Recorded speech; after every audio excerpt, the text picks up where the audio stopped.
Bismillahirrahmanirrahim. Assalamualaikum warahmatullahi wabarakatuh.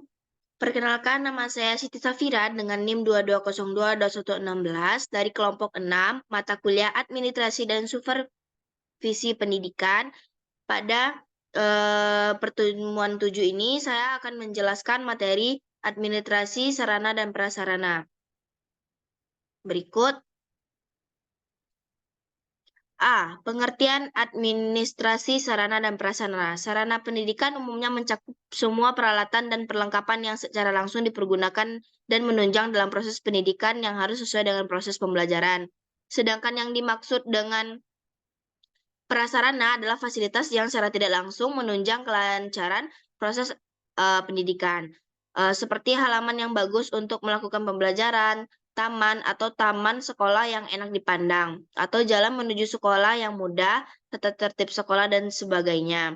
Menurut keputusan Menteri, sarana pendidikan terdiri dari 3 kelompok besar, yaitu bangunan dan perabot sekolah. Yang kedua, alat pelajaran yang terdiri dari pembukuan, alat-alat peraga, dan laboratorium. Dan yang ketiga, media pendidikan yang dapat dikelompokkan menjadi audiovisual yang digunakan menggunakan alat penampil dan media yang tidak menggunakan alat penampil. Setelah itu bagian kedua, itu ada proses administrasi sarana dan prasarana.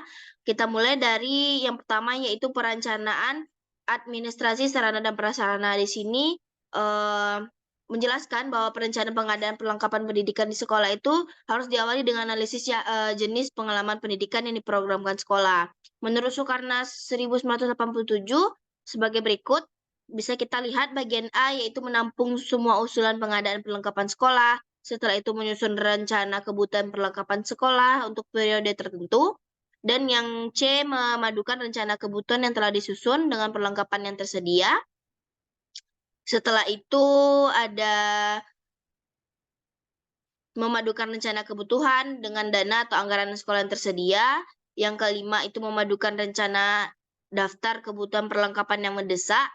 Dan yang terakhir itu ada penetapan rencana pengadaan yang terakhir. Nah, kita masuk yang bagian kedua, yaitu pengadaan sarana dan prasarana. Pengadaan sarana dan prasarana pendidikan di sekolah pada hakikatnya merupakan kelanjutan dari perencanaan program yang telah disusun oleh sekolah sebelumnya. Dalam pengadaan ini harus dilakukan sesuai dengan rencana yang telah disusun sebelumnya, dengan memperhatikan skala prioritas yang dibutuhkan sekolah dalam menunjang keberhasilan pelaksanaan proses pembelajaran. Nah, yang ketiga di sini ada inventarisasi sarana dan prasarana secara singkat. Inventarisasi dapat diartikan sebagai pencatat terhadap sarana dan prasarana yang dilakukan setiap organisasi bisa saja berbeda, namun pada dasarnya semua dilakukan dengan tujuan yang sama. Tujuan dari inventarisasi sarana dan prasarana yaitu yang pertama, agar peralatan tidak mudah hilang, yang kedua adanya bukti tertulis terhadap setiap kegiatan pengelolaan, yang ketiga memudahkan dalam pengecekan barang, yang keempat memudahkan dalam pengawasan, dan yang kelima memudahkan ketika mengadakan kegiatan pengobatan atau penghapusan barang. Nah, kita masuk ke 4, penyaluran administrasi sarana dan prasarana. Di penyaluran ini merupakan kegiatan yang menyangkut pemindahan barang dan tanggung jawab dari instansi pemegang yang satu kepada instansi pemegang yang lainnya. Kegiatan ini meliputi 3 bagian, yaitu penyusunan alokasi, yang kedua pengiriman barang, dan yang ketiga itu ada penyerahan barang. Ya, kita masuk ke pada yang kelima, itu ada pemanfaatan dan pemeliharaan sarana dan prasarana.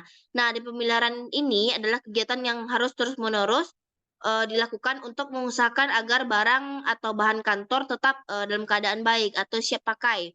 Tujuan pemeliharaan sarana dan prasarana kantor ini antara lain, yang pertama agar barang tidak mudah rusak karena hama atau suhu atau cuaca. Yang kedua agar barang tidak mudah hilang. Yang ketiga, agar barang tidak kadaluarsa, dan yang keempat, agar barang tidak mudah kusut. Nah, setelah itu lanjutannya, agar sarana dan prasarana selalu dalam keadaan bersih, pemeliharaan sarana dan prasarana di kantor dapat dilakukan dalam berbagai cara. Antara lain yang pertama itu pemeliharaan berdasarkan waktu. Kita itu mengeceknya pertama dalam pemeliharaan sehari-hari dan pemeliharaan secara berkala. Nah, di bagian kedua itu ada pemeliharaan berdasarkan jenis barang. Ya, terbagi dua, yaitu pemeliharaan barang bergerak dan tidak bergerak. Baiklah, kita lanjut kepada yang keenam, yaitu pengawasan administrasi sarana dan prasarana. Pada pengawasan ini, seluruh kegiatan administrasi sarana dan prasarana pendidikan tidak bisa berjalan sendiri tanpa mengendalikan dan melindungi. Artinya, setiap kegiatan masing-masing akan dimonitor setiap oleh pimpinan organisasi serta memperhatikan kerjasamanya satu sama lain. Nah, kita masuk ke bagian yang ketiga, yang C, aturan-aturan pemerintah tentang pengelolaan sarana dan prasarana. Rincian tugas Direktorat Sekolah Dasar terkait sarana dan prasarana sesuai Permendikbud nomor 9 tahun 2020.